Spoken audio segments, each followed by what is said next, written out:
Good morning, students. Today we are going to discuss about the lesson at the science fair. Guys, everybody like fair. You know, meaning of fair in Marathi is Jatra. We remember Ram Yatra, Dhuldev Yatra, and you know what we seen in that yatras means fairs. Today we are discuss about the fair, but it is not local or it is a science fair. In this science fair, today we are making marbling. You know marbling? Marbling means in Maraठी आपण संगमरवर वगैरे असतात ना ज्याच्यापासून सुंदर सुंदर वस्तू तयार केल्या जातात किंवा इमारतींसाठी संगमरवर वापरला जातो. आपल्या किचनमध्ये आपण संगमरवराचा वापर करतो. तर त्याच्यावर असे छान छान डिझाईन प्रिंट आउट केल्या जातात. मग त्या डिझाईन्स कशा पद्धतीने आपण संगमरवर म्हणजे मार्बल ऐवजी आपल्या पेपरवरती कागदावरती त्या डिझाईन कशा बनवायच्या याचा आज आपण मार्बलिंग या लेसनमधून पाहणार आहोत. So go to our lesson without wastage of time. Today we are discussing about marbling. In this lesson 3.4 at the science fair, there is a girl whose name is Bhumika and she is telling that I am going to show you an interesting process of coating paper. The process is called marbling. Now for making a marbling, there are some needs which are like that: a bucket, some water, kerosene or turpentine. You know kerosene means rockale. Then we need oil paints. Everybody knows oil paints because we use it regularly in our festivals or coloring something like windows, then pots, doors. So we know the oil paint. Different colors of oil paints we necessary for that.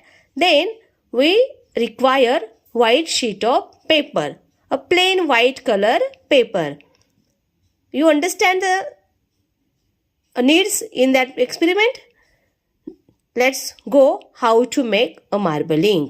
Now I will explain the procedure. First, we need to fill this bucket 3/4 up to here with water. First we have to make water and we have to take a bucket. We have to fill that bucket up to 3/4 level. म्हणजे किती रे बाळांनो? 3/4 म्हणजे पाऊण बादली घ्यायची आणि ती पाण्याने अंदाजे पाऊण भरेल, पूर्ण भरायची नाही. तर 3/4 मीन्स मराठीमध्ये पाऊण. तर तेवढी ती बादली पाण्याने भरायची आहे. Next, what to do? The oil paints are thick. They are concentrated and we need diluted oil paints.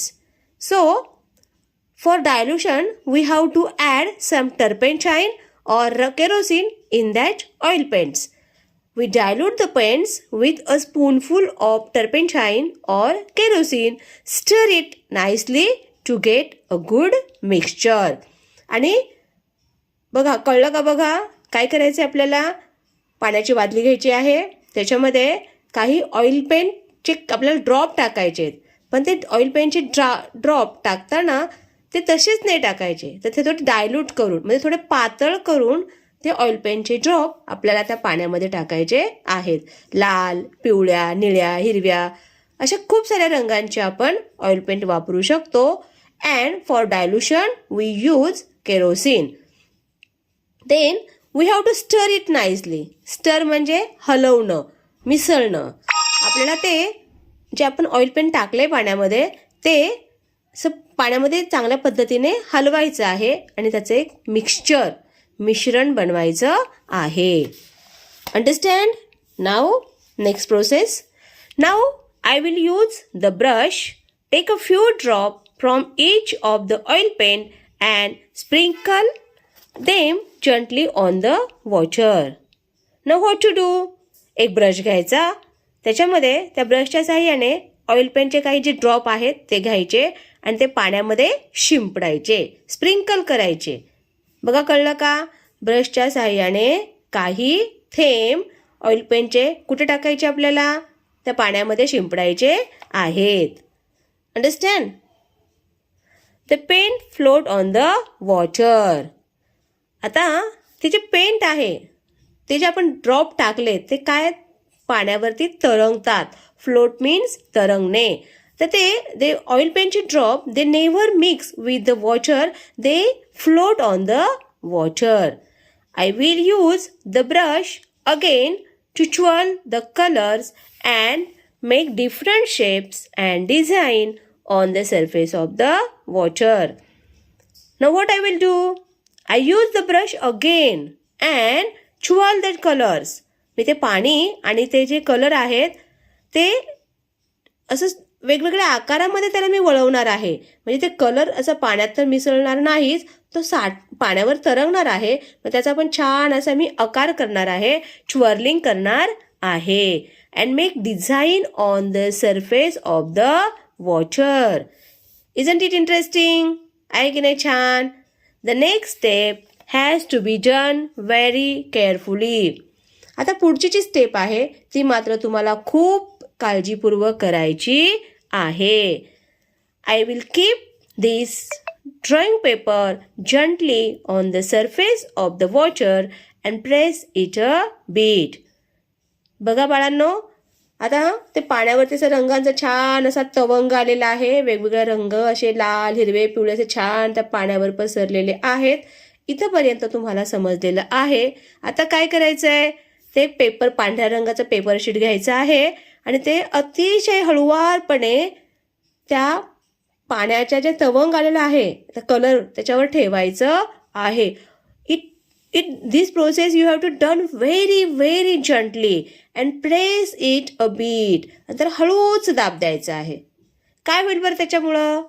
बरोबर ते जे कलर आहेत ते बरोबर त्या कागदाला चिकटणार आहेत, पण पाण्याचा स्पर्श मात्र होणार नाही, कारण पाणी खाली आहे, त्याच्यावर त्या कलरचं असं लेअर आलेलं आहे आणि त्याच्यावर आपण पेपर ठेवणार आहोत.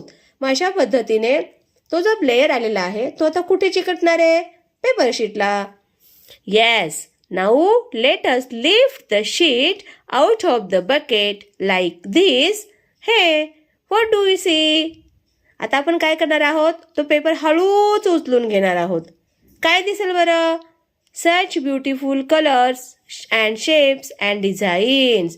सुंदर रंगीबेरंगी कलर्स, आकार आणि नक्षी त्या पानावर दिसणार आहे. We will keep the sheet of paper away till it dries. आता आपण तो पेपर काय करणार आहे?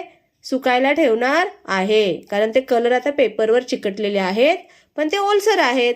दे are wet, so we put that paper for drawing.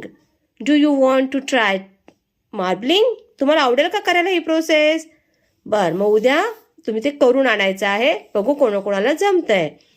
आणि याच्यामागे काय तत्व आहे? What is the principle behind it you have to understand.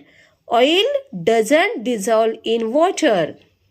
Oil म्हणजेच आपण जे रंग वापरलेले आहेत ते पाण्यामध्ये विरघळत नाही, but floats on it surface. मग ते काय होतात? ते तरंगतात, पाण्याच्या वरच्या भागावरती तरंगतात, but floats on its surface. We use this property for marbling. आणि आपण याच प्रॉपर्टीचा वापर मार्बलिंगसाठी केलेला आहे. काय आहे principle behind this process? Oils doesn't dissolve in water, they float on the surface and we use this principle for making marbling. Understand? Thank you.